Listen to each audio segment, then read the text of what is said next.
नमस्कार दोस्तों, कैसे हो आप सब। आप सभी का स्वागत है मेरे एक और वीडियो में।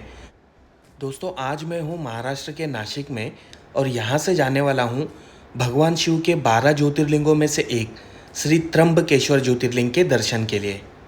अगर आप भी त्र्यंबकेश्वर ज्योतिर्लिंग के दर्शन करना चाहते हैं तो आप यहाँ तक कैसे पहुँचेंगे, यहाँ पर आपको रुकने की क्या सुविधा मिलेगी, इसी के अलावा आपको यहाँ पर और किन किन प्रमुख मंदिरों के दर्शन करने चाहिए, ये सारी जानकारी आपको मैं इस वीडियो के माध्यम से दूंगा।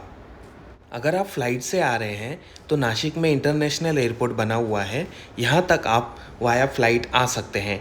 नासिक एयरपोर्ट से त्र्यंबकेश्वर मंदिर की दूरी लगभग 50 किलोमीटर की है। अगर आप ट्रेन से आना चाहते हैं तो नासिक रेलवे स्टेशन देश के सभी प्रमुख रेल मार्गों से बहुत ही अच्छी तरीके से जुड़ा हुआ है। नासिक रेलवे स्टेशन से मंदिर की दूरी करीब 38 किलोमीटर की है। नासिक रेलवे स्टेशन के बाहर से ही आपको सिटी बस मिल जाएगी, जो करीब 1 से सवा घंटे के अंदर आपको मंदिर तक पहुंचा देती है। मुंबई, शिरडी, औरंगाबाद आदि स्थानों से भी आप सड़क मार्ग से बड़ी आसानी से त्र्यंबकेश्वर तक पहुंच सकते हैं।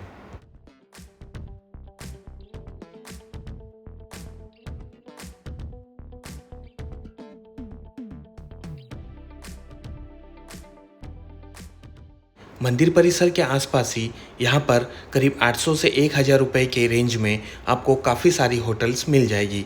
यहाँ पर आपको खाने पीने के लिए भी कोई दिक्कत नहीं होने वाली है। यहाँ पर आपको हर तरह के खाने की सुविधा मिल जाएगी।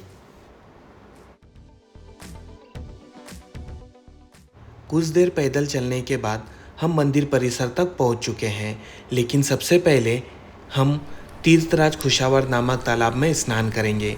कहा जाता है कि सारे श्रद्धालु तीर्थराज खुशावर्त में स्नान करने के बाद ही भगवान शिव के दर्शन के लिए जाते हैं। इस पवित्र कुंड को ऋषि गौतम ने बनवाया था।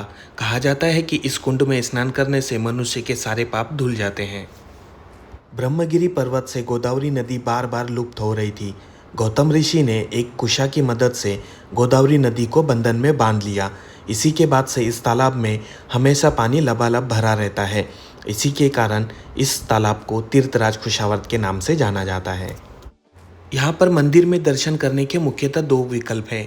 पहला है सरु दर्शनम, जो फ्री में आपको दर्शन करने होते हैं, जहाँ पर आपको 2 से 3 घंटे का समय लगता है। अगर आप शीघ्र दर्शन करना चाहते हैं तो यहाँ पर टिकट काउंटर भी बना हुआ है। 200 रुपये का टिकट लेकर आप करीब 30 से 35 मिनट में भगवान शिव के दर्शन कर सकते हैं।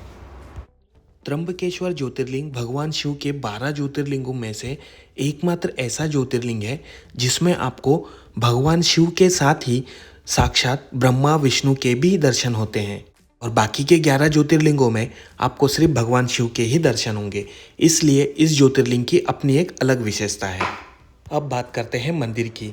गोदावरी नदी के किनारे पर स्थित यह मंदिर काले पत्थरों से बना हुआ है। इस मंदिर का पुनर्निर्माण नानासाहेब पेशवा ने करवाया था। करीब 31 साल लंबे काम चलने के बाद इस मंदिर का काम पूरा हुआ और उस समय इस मंदिर के निर्माण में करीब 16 लाख रुपए का खर्च आया था।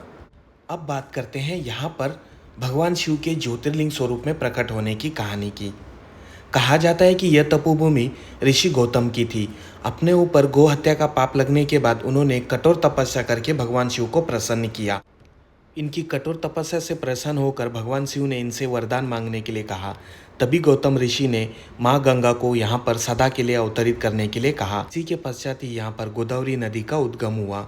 गोदावरी नदी को दक्षिण की गंगा के रूप में भी जाना जाता है। गोदावरी नदी के उद्गम के पश्चात गौतम ऋषि के बार बार अनुरोध करने पर ही भगवान शिव यहाँ पर ज्योतिर्लिंग स्वरूप में हमेशा हमेशा के लिए विराजित हो गए। इस मंदिर में नारायण नागबली और काल सर्प की भी पूजा की जाती है।